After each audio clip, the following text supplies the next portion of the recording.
A blessed day, everyone! Today you are on CKC, or Children of the Kingdom Church. For now, we will be having our new series called K-Notes. So ano nga bang gagawin natin?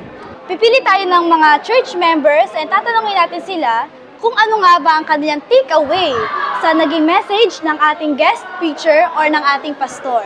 For today, I have my lola. I will be asking her kung ano ba yung nakuha niya na message mula sa binigay ng aming pastor kaninang umaga lang. So, Doc? Good morning.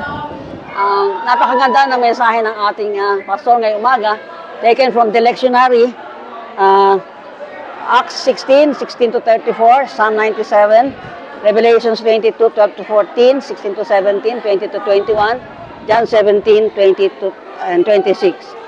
Ang take out ko dyan ay let the reign of God manifest in our hearts.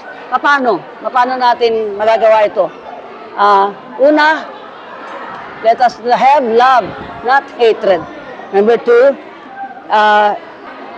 live in righteousness. At number three, we are living in rejoicing. Number four, living by making the Father known. And number five, believing on God through Christ.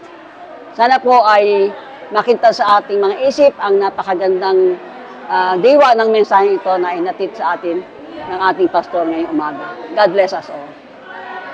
So, it has been a great day for everyone. I am Ella Eunice Senado. I am Dr. Mary Gonzalez.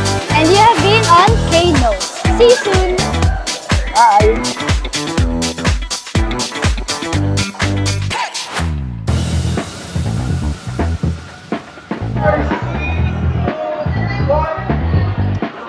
A blessed day to everyone, and you are on CK.